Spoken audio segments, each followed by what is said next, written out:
Halo kreator, hari ini kita akan membahas tema 4C, subtema 1, hewan dan tumbuhan di lingkungan rumahku. Hari ini kita akan membahas pembelajaran 2. Di pembelajaran 2 ini kita akan belajar tentang PPKN, yaitu menjelaskan hak dan kewajiban terhadap sumber daya alam. Dan yang kedua kita akan belajar SPDP, yaitu membuat karya seni kolase. Setiap orang memiliki hak dan kewajiban terhadap hasil bumi. Nah, kalian masih ingat apa itu hak dan kewajiban? Hak adalah sesuatu yang harus kita dapatkan, sedangkan kewajiban adalah sesuatu yang harus kita lakukan sebelum atau sesudah mendapatkan hak. Kita memiliki hak terhadap bahan makanan yang kita makan. Apa saja hak dan kewajiban kita terhadap sumber daya alam? Ayo sekarang kita simak cerita tentang keluarga Lani. Kalian buka buku kalian di buku tema 4C halaman 10. Misalkan membacakan ya. Kalian perhatikan dan dengarkan. Lani dan keluarganya selalu makan bersama. Pada saat mengambil makanan, adik Lani selalu menginginkan nasi yang banyak. Namun, ia belum bisa mengira-ngira banyak makanan yang mampu ia makan, sehingga makanannya sering tidak habis.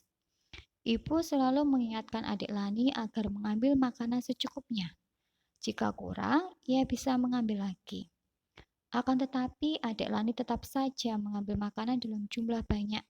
Ia berjanji akan menghabiskannya. Coba kamu perhatikan gambarnya itu. Ya, di situ ada gambar, aku mau nasi yang banyak, Bu. Itu adik Lani ya. Dia pengen makan nasi yang banyak. Kemudian ibunya mengingatkannya, ambil secukupnya. Nah, nanti kalau kurang bisa tambah lagi. Sekarang, berdasarkan bacaan tersebut, kita disuruh untuk mendiskusikan beberapa pertanyaan berikut secara berkelompok. Kalian buka di halaman 10 ya.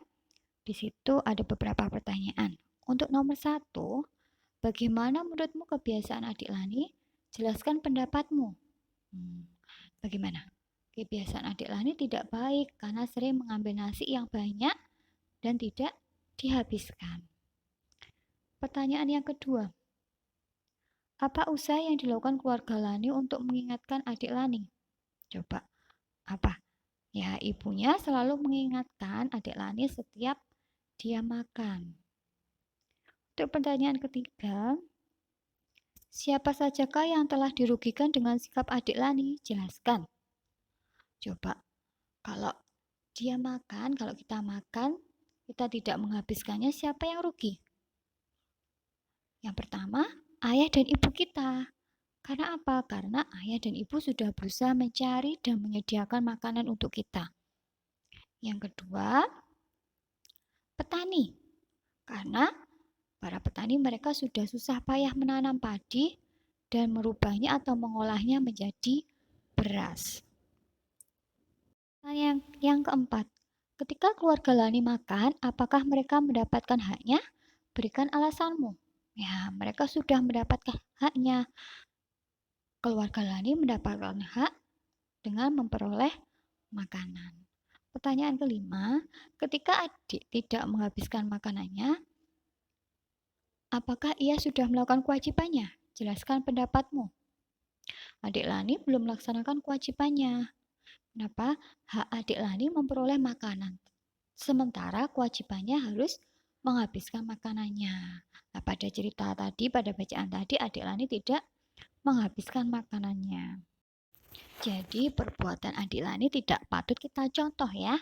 Coba kalian kalau mulai sekarang, kalau kalian makan, jangan terlalu mengambil makanan yang banyak. Padahal kita tidak bisa untuk menghabiskannya. Kita cukup mengambil sekuat kita ya. Semampu kita untuk bisa menghabiskannya. Coba sekarang kalian perhatikan. Berpikirlah sebelum kamu membuangnya ya. Ini adalah waktu di mana dari kita menanam padi, dari para petani menanam padi sampai nasi siap untuk dimakan. Coba kalian perhatikan. Di hari yang pertama, itu pertama sebelum para petani menanam biji padi, menanam padi, sawah dibajak terlebih dahulu. Itu hari pertama.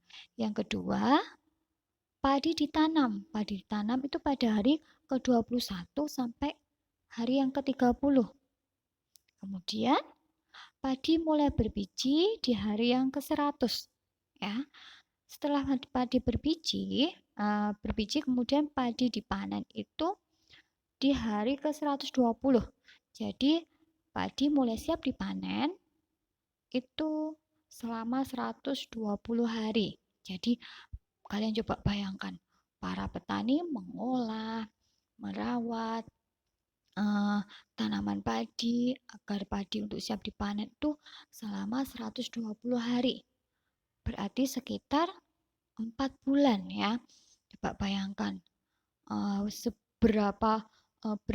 seberapa beratnya ya para petani untuk menanam padi itu ya.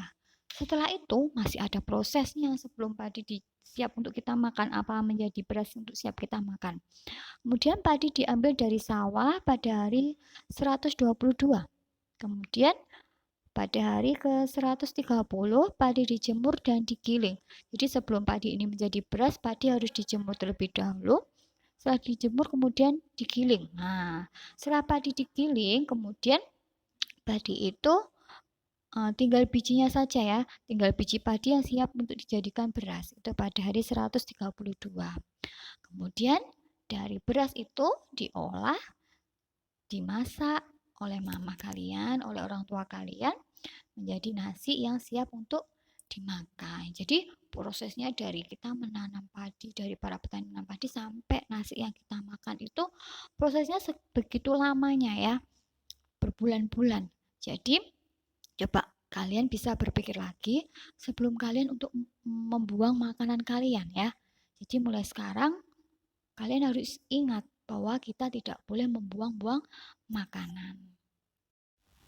Mengambil makanan secukupnya agar tidak tersisa dan terbuang merupakan salah satu sikap bijak yang harus dilakukan untuk menghemat sumber daya alam. Tumbuhan merupakan salah satu sumber daya alam yang harus kita lestarikan. Kita mempunyai hak untuk memanfaatkan tumbuhan. Akan tetapi, sebelum menerima hak, kita sebaiknya melaksanakan kewajiban terhadap tumbuhan terlebih dahulu. Kewajiban kita terhadap tumbuhan adalah dengan cara melestarikan dan memanfaatkan tumbuhan dengan bijak.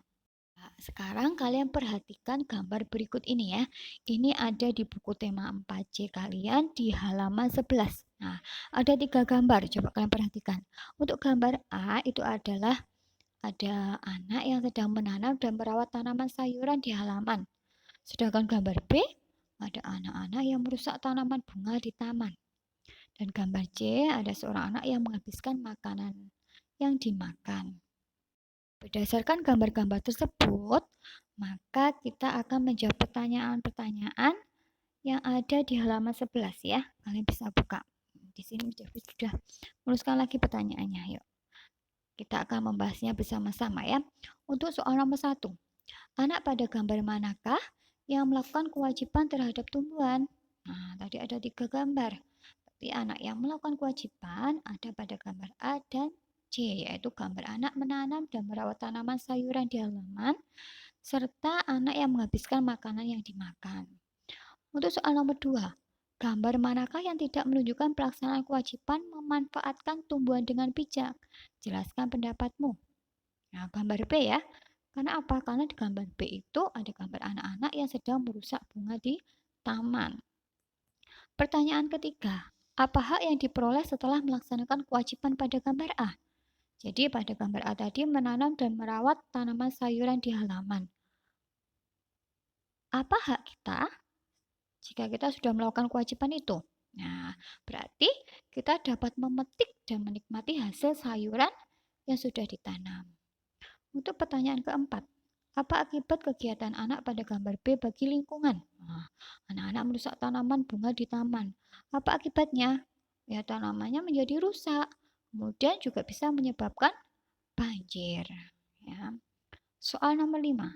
Apakah kamu juga melaksanakan kewajiban seperti gambar C? Yaitu gambar C tadi apa? Menghabiskan makanan yang dimakan. Ceritakan pengalamanmu. Ya, karena apa? Ketika makan, kita harus menghabiskan makanan kita. Kita tidak boleh membuang-buang makanan. Pertanyaan nomor 6 di halaman 12. Tuliskan 5 kewajibanmu terhadap sumber daya alam di sekitar. Yang pertama, menghemat penggunaan sumber daya alam. Yang kedua, menggunakan secara bertanggung jawab.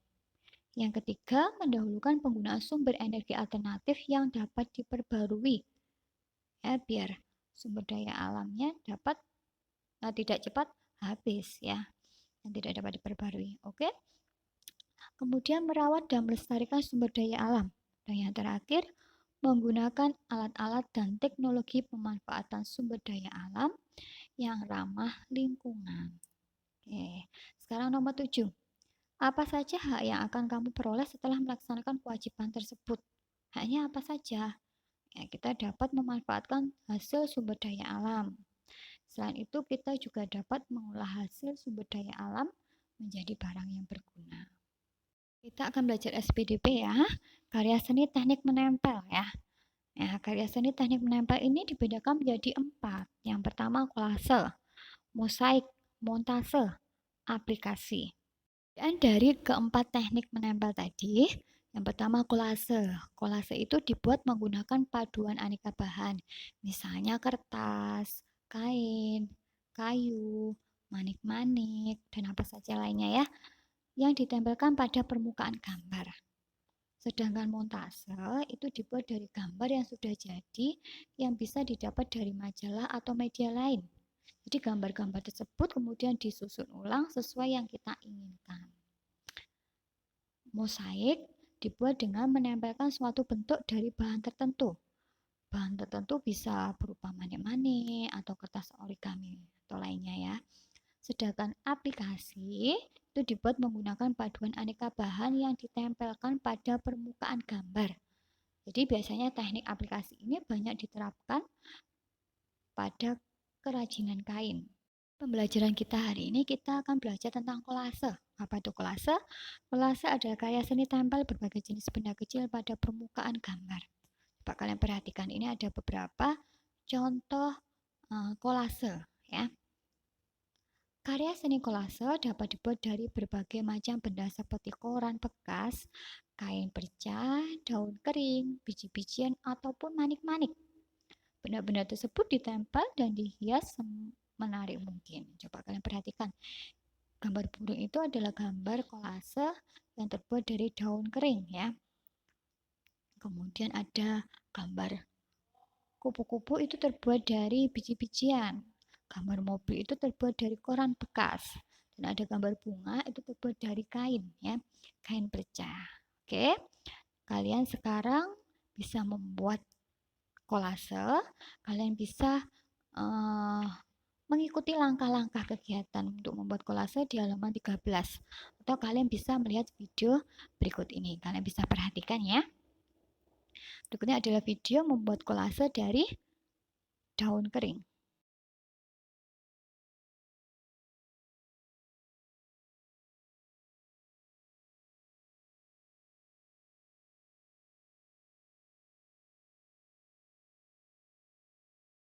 Kolase burung.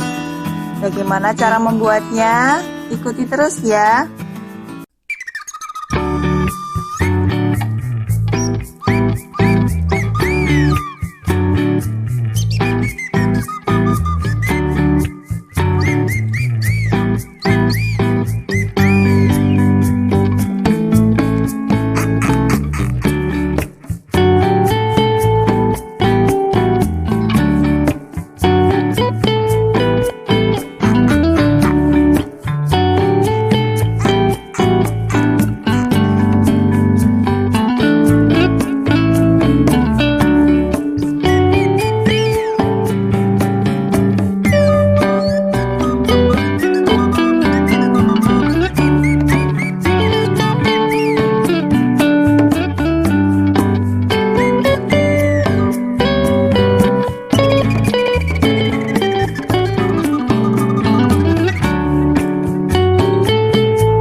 Pembuatannya seperti membuat lebah yang kemarin sudah kita buat, bisa dicek videonya.